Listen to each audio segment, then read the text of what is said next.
En primer lugar, hablaremos sobre los micos en las reformas para las elecciones que vienen propuestas desde el Congreso con el abogado y docente Gilberto Tobón Sanín. Abogado, bienvenido. Muchas gracias a Cuestión Pública por invitarme a esta charla.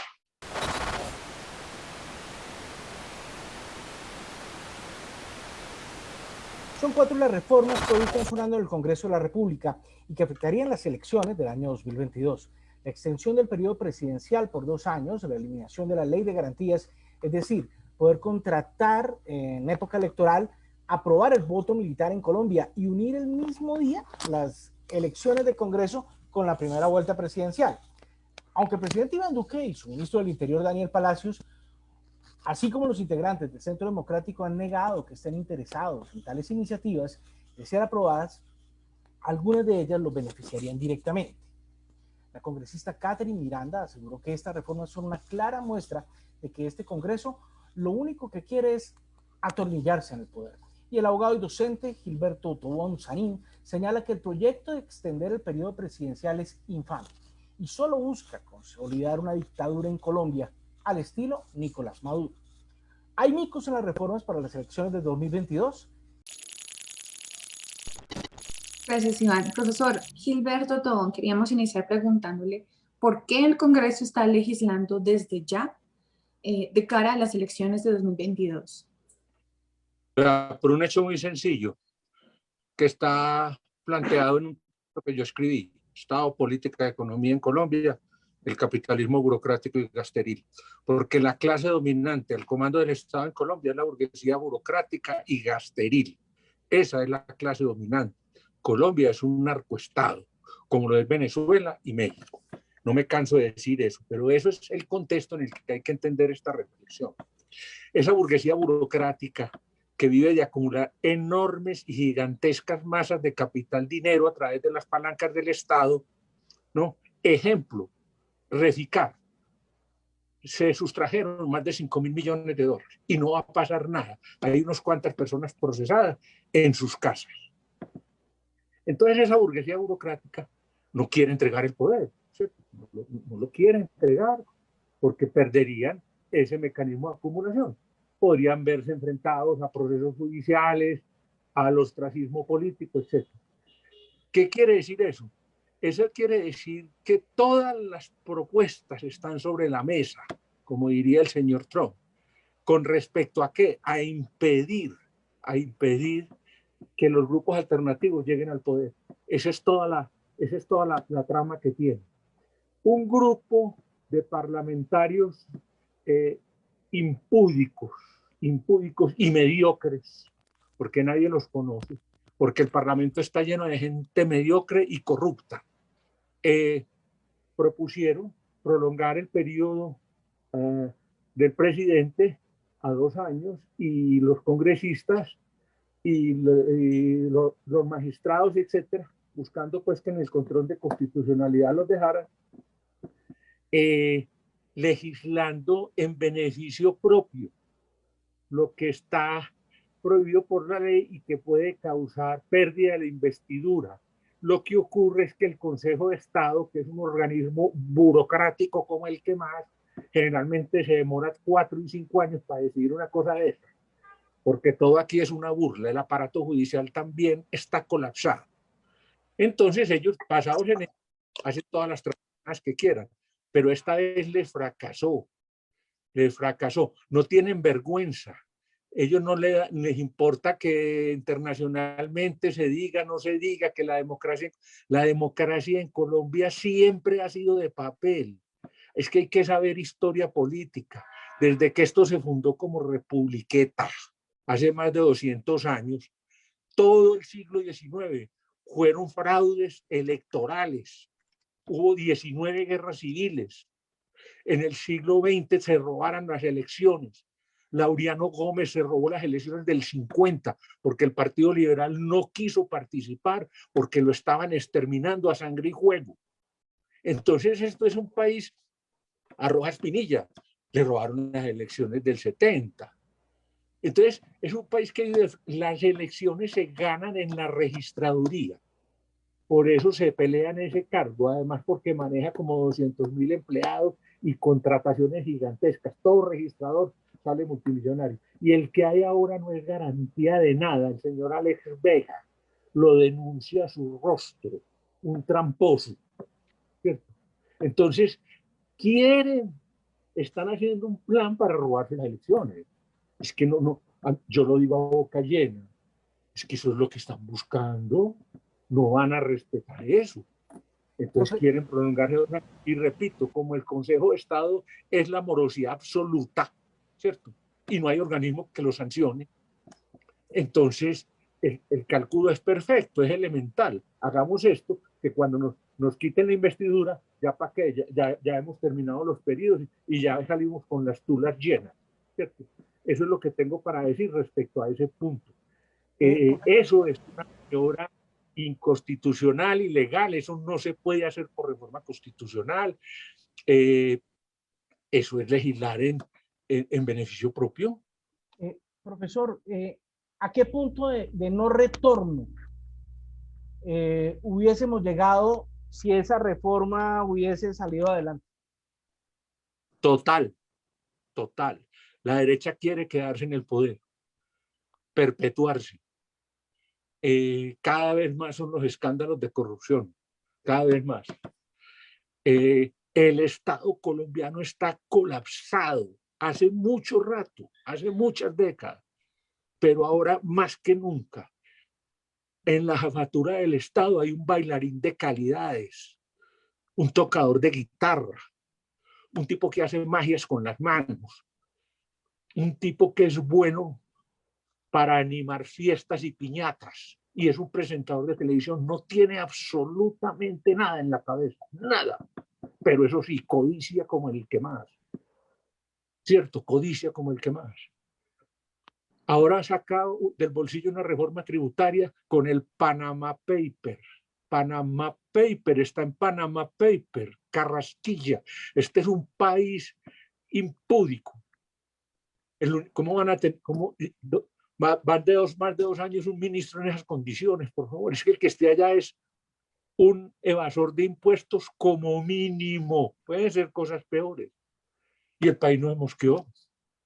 Aquí en este país parece que la condición para ser ministro magistrado es ser un delincuente. Le voy a decir algo.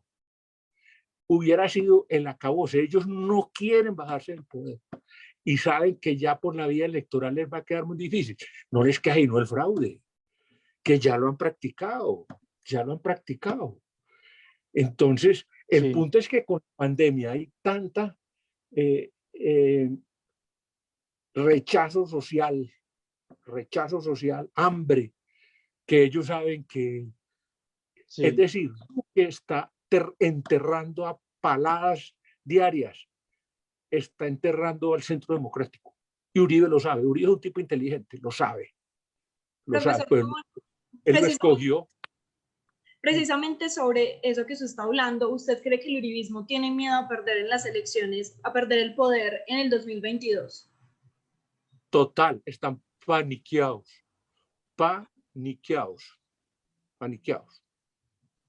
Hay ¿Por qué, profe? ¿Y por qué tienen ese miedo? Porque estoy diciendo que hay un proceso en ciernes contra él, contra Uribe, ¿cierto? Un proceso con todas las incertidumbres, porque en Colombia no hay certeza judicial. Yo acuñé una frase hace años cuando ejercía la profesión: en Colombia no hay jurisprudencia, hay ruleta judicial. Entonces, como aquí no hay certeza, él tiene razón en estar preocupado. O sea, y segundo, van a dejar de acumular dinero, no, toda la burocracia, no solo el Centro Democrático, Cambio Radical, del nieto adoptivo de Turbay, Vargas Lleras, así lo llamo yo, el nieto adoptivo, experto en clientelismo y en contratación pública, ¿cierto? El partido de la U, que lo inventó Uribe, se lo robó Santos, y ahí está moribundo. El Partido Conservador, 200 años viviendo de la contratación pública, ¿cierto? Y el saqueo del patrimonio estatal. Y el Partido Liberal, un liquidador ahora que se llama César Gaviria. Profesor, perdóneme. Profesor, ¿usted nos está sugiriendo que aquí está en juego la democracia para garantizar la impunidad de un hombre? Sí, yo lo digo. Ah, sí. No, no me da temor decir. Yo lo creo. Claro. Y porque las otras bandolas, porque la política en Colombia es por bandolas, las otras bandolas, Partido de la U, Cambio Radical, Partido Conservador, Partido Liberal, preocupados, porque si pierden las elecciones, pierden el saqueo de los recursos del Estado, ¿cierto? Entonces, ese es el punto. Y si les toca sacar la democracia, son capaces de hacerlo. Oigan lo tan grave que voy a decir, son capaces de hacerlo. Son capaces. Profesor, vamos, antes yo le iba a hacer una pregunta sobre esto y Gustavo Petro, pero me devuelvo un poquito en la misma línea de lo que ha hablado Iván. Son capaces. Ahora, ¿pueden? Es decir, la coalición, la correlación de fuerzas da para que puedan hacerlo. Muy buena su pregunta. No les da totalmente. Porque convocar ellos a las masas a que defiendan esa medida dictatorial no es tan fácil. Y convocarlas, los grupos de oposición, de pronto sí sale la gente. Pero tenga en cuenta una cosa, la oligarquía colombiana es la más sangrienta de América Latina en toda su historia, la más sangrienta. Aquí hicieron los grandes capitales a través de violencia.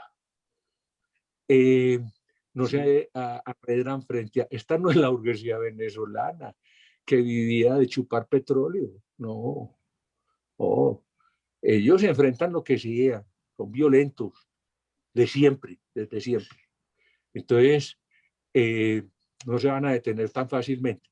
Pero la correlación de fuerza, muy buena pregunta, no les es totalmente favorable, correcto. En esa correlación de fuerzas entra Gustavo Petro, profesor Gilberto Tobón, y la pregunta es la siguiente. ¿Usted cree que estas reformas buscan frenar que Gustavo Petro y la oposición lleguen al poder en el 2022? Es decir, específicamente senador Petro. No me cabe la menor duda. ¿Por qué, profesor? ¿Por qué es decir, ellos creen en esa correlación que Petro es el próximo presidente? Mire, Vicky Dávila, que es una periodista impúdica y una vedette, eso es lo que es una vedette, ya periodismo pues poca cosa, pero protegida de los Gilinski, que son unos especuladores financieros internacionales, hicieron unas encuestas y se llevaron un palmo de narices, como se dice, en todos los escenarios ganaba Petro. Entonces, ¿qué hicieron? Hicieron una maniobra porque los medios de comunicación que están en manos de los grandes capitalistas viven de una cosa, de un ingrediente, de la mentira. Entonces, ¿qué hicieron? Como él ganaba en todos los escenarios de la primera vuelta y en la segunda le ganaba a todos, se sacaron el comodín del Narciso Fajardo. Yo lo llamo así, el Narciso Fajardo, que le ganaría en la segunda a Petro. ¿Sabe qué es eso? Eso es un toque de clarín, eso es un toque de corneta. Vea, o nos movemos o vamos a perder el poder, ¿cierto? Una cosa planeada. Entonces, sí, es pánico el que tienen, es que no es miedo, es pánico. Y además, haga composición de lugar. Este señor Duque, mire, las vacunas son una vulgaridad, eso es un acto colectivo de corrupción de la burocracia, ¿no es cierto? Aquí no respetan los turnos de las personas, al parecer venden esos turnos. Es decir, todo es un millón mensual, que demorarían 3 años para hacer la inmunidad de rebaño. Es el país donde más se va a demorar. ¿Y todo por qué? Porque somos el país más corrupto. Ya las vacunas deberían estar aquí, ¿cierto? Pero sí, no, todos, que era que los contratos tenían una cláusula de confidencialidad. Entonces salió el Gomelo, el muchachito de Contraloría, de la bandola de César Gaviria, a decir, no, es correcto lo que dice el presidente, o sea, encubrirlos, porque había cláusulas de confidencialidad. Pero es que lo que se estaba averiguando era por qué se estaban demorando en llegar y cuántas habían comprado. todo es una farsa, todo es mentira, todo es un engaño, todo es una hipocresía permanente. Sí, ibas a preguntar algo. No, una acotación muy breve. Si usted considera que este tema de la pandemia descubrió un poco de anomalías en el país, es decir, o sea, como que hizo que todas las pistas, por llamarlo así, salieran. Total, total. Los billones se fueron para el capital financiero, para enriquecerlo más. Yo acuñé una frase. Yo soy un hacedor de frases que dan mucho golpe en las redes. Yo acuñé una frase. Que Duque y Carrasquilla eran el binomio de oro y que ya deberían estar en la revista Forbes. ¿Quién controla eso? ¿Quién? Los organismos de control colombianos. ¿Cuáles? Por favor, por favor. Están tan corruptos como los funcionarios que vigilan. Eso es una evidencia, por favor. ¿Cómo puede ser posible que iban a entregar dinero en auxilios a las personas del estrato 1 y 2 y se lo salieron entregando a gente que las cédulas no aparecían y salió ese muchachito de Planación a decir que eso era un error? ¿Cree que somos unos imbéciles todos? ¿Cómo que un error? ¿Cómo que un error? Ingrid. No, está lleno de irregularidades, claro, eso es evidente. Y la plata en manos del capital financiero. A ver si a las pymes las han apoyado. Nada, el desempleo viene de ahí. Oh, Profesor, claro, tomando un poco el tema de las propuestas que están en este momento cursando en el Congreso, una de ellas es darle voto a militares en las elecciones presidenciales, asunto que pues hoy está prohibido por la Constitución. Aprovecho para hacerle esta pregunta a los dos, a usted, y damos la bienvenida a la representante de la Cámara, Caterina Miranda, que se acaba de unir a la transmisión. Bienvenida, representante. Muchas gracias. Entonces, sí. la pregunta es la siguiente. ¿Deben votar los militares sí y no? ¿Sí o no? ¿Y por qué? Si quieren, vamos primero con el abogado Tobón y luego damos paso a la representante Miranda. Jamás, jamás en un verdaderamente democrático no deben votar los militares. Los militares viven de la fuerza. Los militares son una organización jerárquica, absolutamente de arriba abajo. Se dan órdenes y se cumplen.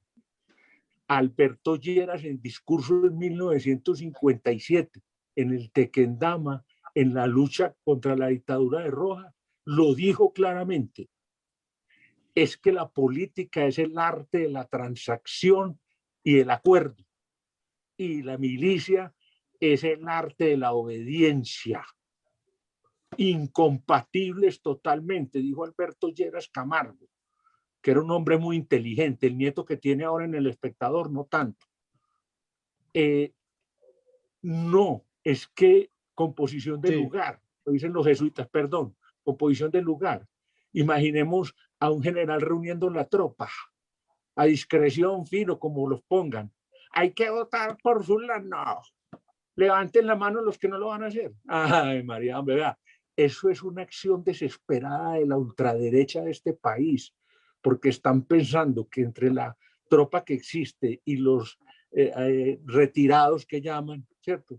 Sí, señor. Se pone 500,000 de votos.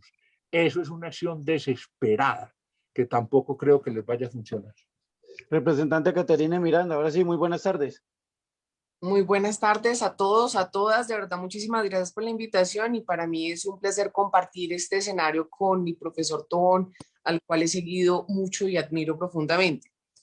Pues les cuento que en el Congreso de la República, los estaba escuchando ahorita, sí. Obviamente no está el tema de voto a los militares, sino también está la unificación de las elecciones de presidencia y de Congreso de la República, también el de un poco aplazar 2 años más todas las elecciones dado la pandemia, y concuerdo con el profesor Tobón frente a que claramente es un intento desesperado del uribismo y de un sector importante de la derecha que pretenden, digamos, aferrarse al poder con todas sus fuerzas. Y si me permiten, doy un punto por cada propuesta que se ha hecho. Sí, señor. El que vimos es de alargue de periodos, donde realmente estábamos viendo cómo se le estaba absolutamente dándole mermelada hasta la Corte Constitucional para que ellos tuvieran que prácticamente declararse impedidos porque también se beneficiaban de este proyecto de ley. Un golpe al Estado Social de Derecho, un golpe a la democracia, sin lugar a dudas, porque a nosotros los congresistas nos eligieron por 4 años, periodo que se nos acaba el 20 de junio del próximo año, y no se tiene por qué alargar los periodos. 2, el tema de unificar las elecciones, tan o más contraproducente que el mismo de alargue de periodos. ¿Por qué? Porque precisamente el constituyente del 91 determinó esta diferenciación en las elecciones para tener unas claridades y para que cada, digamos, circunscripción tuviera una discusión determinada. Al unificar presidencia, primera vuelta con elecciones a Congreso, lo digo por ejemplo Bogotá o un representante a la Cámara de Antioquia, de Cúcuta, de Norte de Santander, de cualquier región de este país, no habría la posibilidad de tener esas discusiones locales que necesitamos, digamos, por ejemplo, para elegir Cámara de Representantes, sino la discusión a nivel nacional absorbería absolutamente toda la atención y los ciudadanos no tendrían la oportunidad de realmente elegir personas que representen su departamento de acuerdo a las problemáticas y necesidades del mismo. Y finalmente, el tema de cómo voten los militares. Nos estamos devolviendo a la época laureanista. Además, recordemos, si no estoy mal, que me corrija el profesor Tobón, es que fue el mismo general Rojas Pinilla quien desmontó en su momento el voto militar, porque es absolutamente peligroso, grave, que gran parte de la población, digamos, del territorio colombiano, la única presencia del Estado que existe son los militares. Así es. Tenemos, digamos, una presencia fuerte en términos de infraestructura, de educación, de justicia, y muchas veces la única relación que tiene un ciudadano con el Estado colombiano es cuando ve un militar. Imagínense estos militares armados diciendo que tenemos que votar por. Esto claramente va en contravía de la democracia, va en contravía de las libertades, porque no es lo mismo que yo salga a decirle a ustedes, venga, voten por Catherine Miranda al Senado de la República, a que salga un mayor de la policía, un mayor del ejército con un fusil a decirle, hay que votar por tal persona. Entonces, acá no podemos tener, digamos, un doble rasero, y lo que decía el doctor Tobón es claro, acá muestra es el desespero enorme de este sector de la derecha, pero adicionalmente hay otra perla que están buscando, y es la Constitución del 91, no me acuerdo el artículo, se me escapa en este momento, determina que se pueden hacer coaliciones entre partidos. Representante, la interrumpo allí un poco porque es una de las preguntas que les tenemos para que usted nos profundice y nos explique muy bien, usted que conoce esta dinámica, y quería despedir al profesor Gilberto Tobón, que se tiene que despedir en este momento. Profesor Gilberto, le agradecemos sus minutos. Quiero decir algo para despedir. Sí, señor. No acostumbro a hacer lisonjas de nada. Mis estudiantes durante 40 años lo saben, pero voy a decir algo. Representante Miranda, usted es una persona honesta, yo también le he seguido, y es una persona de carácter. Si usted sigue en esa línea, y espero que sí, usted tiene un futuro luminoso en la política, luminoso. Yo ya voy de salida y usted apenas está empezando. Coja las antorchas de la verdad, así tenga que quemar las barbas que se tengan que quemar en las multitudes. Siga como va. Qué pena que me debo retirar. Agradezco mucho pública y verdaderamente creo en eso. Creo que usted es una de las personas en política que más posibilidades tiene. Muchas gracias. Muchas gracias. Profesor, son las palabras del profesor Gilberto Tobón, que se está despidiendo porque por temas de salud y demás él nos había pedido este espacio, representante, y por eso la había interrumpido allí. Y luego de estas palabras, precisamente esa característica que ve el profesor, pues es la característica que le ven sus votantes, y por eso le quiero preguntar, en la línea de lo que nos estaba hablando representante Catherine Miranda, ¿cuáles son los micos de las reformas que usted ahora nos estaba explicando? ¿Cómo nos quieren poner a hablar a los colombianos de reformas a las elecciones del 2022? Sí, termino con lo que iba, igual Sí. que tengo que decir lo que para mí las palabras del doctor Tobón me llenan de ánimo. Uno muchas veces en el Congreso de la República, en medio de esa jauría, uno se siente solo. Nosotras, las mujeres de la oposición, somos muy poquitas. El machismo que existe en el Congreso también es muy fuerte y cuando uno grita a veces muy durito, dicen que si uno está en los días o que si es que no tiene marido o cosas por el estilo. No, lo que pasa es que estoy cansada de las injusticias de este país y si tengo voz y tengo voto, pues me hago sentir en el Congreso de la República y donde sea. Entonces agradezco muchísimo esas palabras porque es una persona a la cual yo admiro muchísimo. Y sigo. Eh, hay un mito que muchas personas no conocen, tal vez por los términos jurídicos que se utilizan allí, pero es el tema de que se puedan hacer coaliciones. La Constitución Política del 91 prevé, digamos, la posibilidad de unas coaliciones en el Congreso de la República para un poco salvaguardar y ayudar muchísimo a los partidos pequeños, a las minorías para que no desaparezcan. Si no me equivoco, la memoria a veces me falla, pero no es por la edad, es precisamente que dice que es el 15% de los partidos políticos, el 15% de la votación de los partidos políticos en determinada circunscripción, que no superen ese 15% pueden hacer coaliciones. Eso lo hemos visto, digamos, las elecciones pasadas, cuando el Polo Democrático se unió, por ejemplo, con el Verde o parte de la UP para hacer unas listas únicas. En este momento nos quieren meter un golazo para las próximas elecciones. Y es que sin importar el porcentaje mínimo, desaparece ese porcentaje mínimo y que se puedan hacer unas listas a Congreso. Imagínense lista Partido de Cambio Radical, Liberal, la U, conservadores. Entonces, esto claramente no es una competencia sana, porque precisamente el espíritu de la constituyente dice que es menos del 15% de la votación en la circunscripción. Entonces, están mirando en un afán desenfrenado de cómo se reencauchan, de cómo se reeligen y pasando por encima de la democracia, pasando por encima de la Constitución. Absolutamente grave, y yo sí quiero que todas las personas que nos están viendo en este momento, el ciudadano y la ciudadanía no se agota cada vez que votamos cada 4 años.